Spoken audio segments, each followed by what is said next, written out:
Item Hashtag SCP-037. Object Class Euclid. Special Containment Procedure. SCP-037 is magnetically contained in a subterranean complex known as Site-22. Object size, spectral signature, and temperature are constantly monitored both on-site and remotely from Site-98.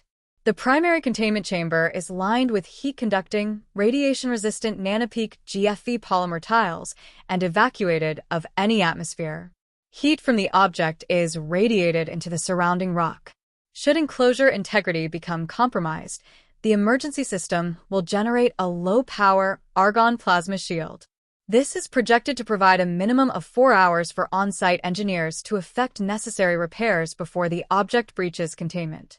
In the contingency that stellar evolution proceeds ahead of projections and a nova event appears imminent, or if containment failure is otherwise unavoidable, any remaining project staff are authorized to initiate the Pitchwhack Protocol.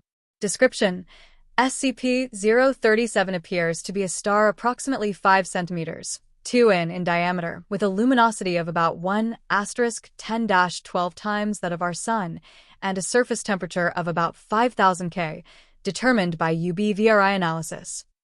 The origin of SCP-037 is unknown, however, analysis suggests that it shares many properties in common with a typical main sequence star, other than its anomalously small size. It is theorized to have entered the Earth's magnetosphere via the North Magnetic Pole. The object was discovered in 19 above the Beaufort Sea at approximately the North Magnetic Pole. Intense electromagnetic interference was reported by Canadian Forces Station, CFS, alert, followed by an extremely bright object descending toward the ocean from the sky. The SCPS Guardian responded and discovered the object wavering in an erratic trajectory about 200 m above the surface of the water. Once containment procedures were devised, it was transported to Site-32 for study. Containment and transport of SCP-037 have been achieved by the use of powerful electromagnets, to which the artifact aligns itself according to its own magnetic field. The primary challenge to containment thus far has been its powerful electromagnetic emissions, which are intense enough to be easily seen by the naked eye from high Earth orbit. Its current enclosure is located deep underground to prevent detection and to facilitate radiative cooling into the surrounding bedrock. In effect, the entire facility and the surrounding volume of the Earth's crust act as a massive heat sink. Addendum A. Over the past years of study, the star has undergone a shift in emitted EM radiation, suggesting that it is undergoing stellar evolution at a vastly accelerated rate. If standard stellar models hold up, this will soon result in an increase in radius by a factor of 100 to 300 times and a concomitant increase in radiated energy. Emergency containment contingencies are being studied for that eventuality. Further progression of the star's life cycle will likely terminate in a stellar nova, which is estimated to have a yield of. Extrapolations predict this to occur in.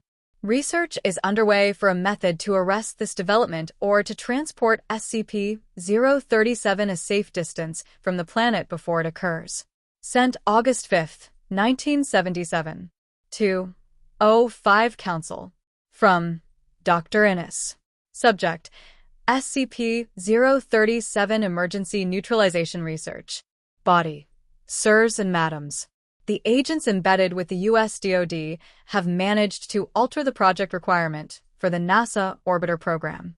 The vehicle will now be designed with enough space to accommodate SCP-037 and a temporary containment apparatus in order to facilitate transport off-planet.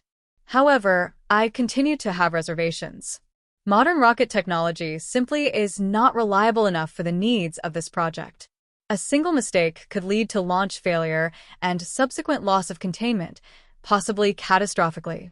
Even a successful launch would have to proceed perfectly, lest the result be visible to observatories and instruments, and possibly the naked eye, around the world. There are numerous artifacts contained by the Foundation which might allow us to transport SCP-037 safely and cost-effectively to an adjacent dimension, universe, or esoteric domain. SCP in particular might prove especially convenient for this purpose, Considering the outcomes of recent attempts to explore it and the difficulty of neutralization of SCP-037 might thus serve the added purpose of reducing or removing the threat posed by that anomaly as well. I implore you to reconsider the Pituak proposal submitted in light of these concerns. End message.